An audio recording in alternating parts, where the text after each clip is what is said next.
This is Optimal Living Daily, episode 541, What My Dogs Are Teaching Me About Slow Living, by Cait Flanders of CaitFlanders.com, and I'm Justin Malik, the guy who reads blog posts to you every single day to help you live a more optimized life, with permission from the authors, of course. And today's animal-friendly post comes from Cait Flanders. Speaking of animal-friendly, it's been 1 year since my cat was killed. Almost exactly 1 year, or maybe it is exactly 1 year, I'm not sure.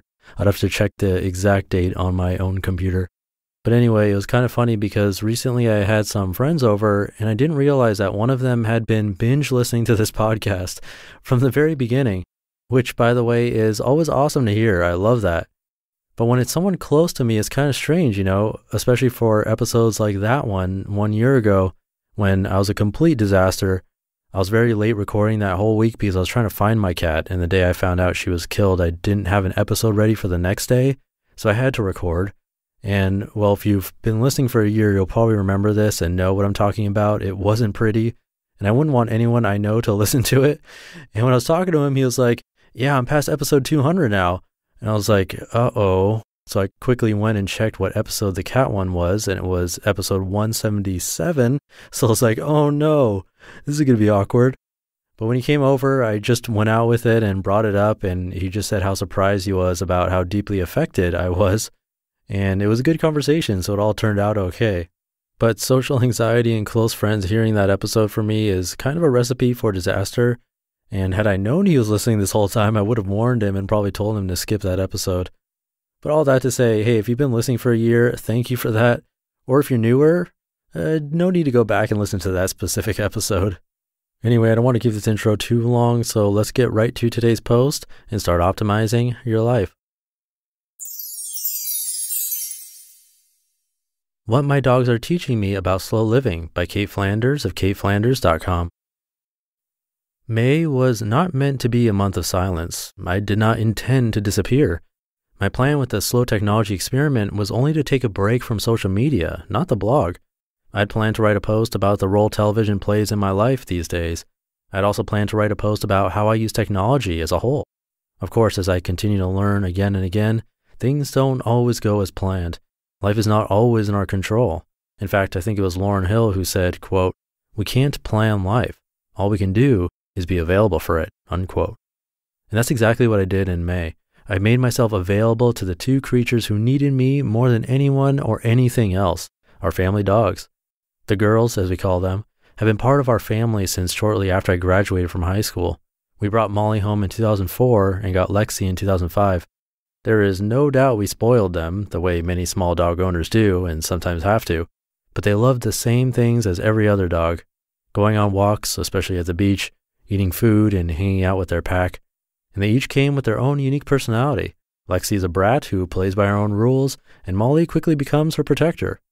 In April, Molly started showing signs she was aging. She ate a little slower, took the stairs a little slower, walked a little slower. We had one scare with her in early May, where we had to leave her in the animal hospital overnight. She quickly recovered, though, and came home the next day. Unfortunately, just 2.5 weeks later, we had to bring her back in. Again, I thought we were going to bring her home the next day, but things don't always go as planned. Her test results showed us we had to let her go. We said goodbye to Molly, age 13, on May 22nd. Since then, I've spent almost every minute of every day with Lexi. She's been adjusting to life without Molly fairly well, probably because I rarely leave her side. However, she started showing her own signs of aging a few weeks ago. While Molly was slowing down, Lexi started doing circles and walking around like she was drunk, and even bumping into things. It's easy to assume she was just going blind until she had 2 seizures. With all of that combined, our vet says it's likely she has a brain tumor. We got this news on May 26th. It's fair to say I've been on an emotional roller coaster this past week. The pain comes in waves. Lexi and I will have a great day, then I'll crawl into bed and be so uncomfortable in the silence that I burst into tears. Sometimes it's just the little things, doing a routine that would have normally involved Molly and remembering she's not here anymore. I've even missed hearing her bark at the mailman. To counter this, there have also been a lot of smiles and laughs in our family as we share our favorite things about her. Molly was truly loved. If Lexi does have a brain tumor, there's no way to tell how long she will be here with us.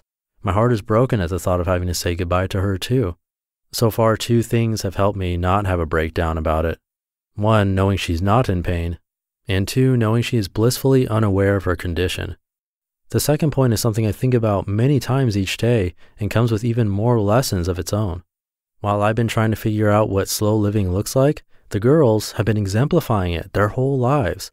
And while they have needed me this month, Molly and Lexi have taught me lessons I will carry with me for a lifetime. Number 1, live in the moment. Dogs have no concept of time. They live one day at a time and enjoy each moment as it comes. Whether they are laying in the sun, playing with a toy, or going for a walk, they're simply happy to be alive and to be spending that moment with someone in their pack.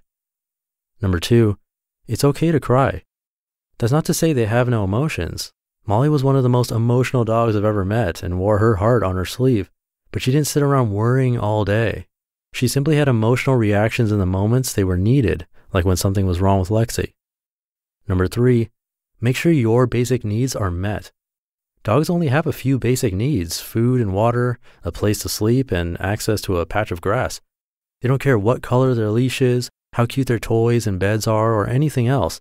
They just need food, water, exercise, and sleep, and a human.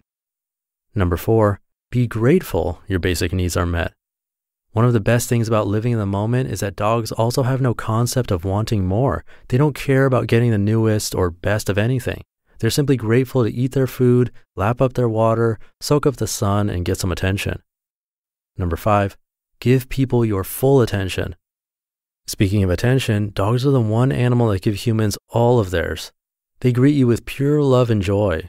When you're together, they look at you, not at their cell phones, and for as long as you are willing to give them your attention, they will give theirs to you. Number 6, nature is therapy. I have never met a dog who didn't jump at the words, "Do you want to go for a walk?"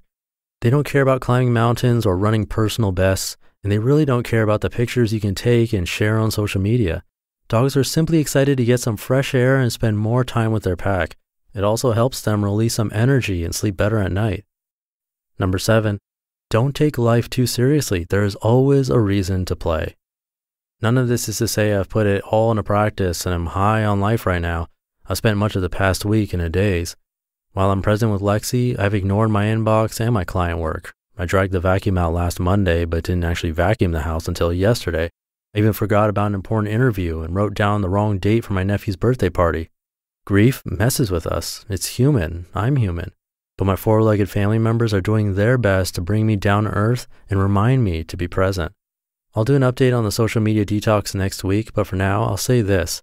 I don't know what was shared online, but I know it wasn't important to me. I don't care what news I missed, which trends became fashionable, or who made the top 10 list of whatever.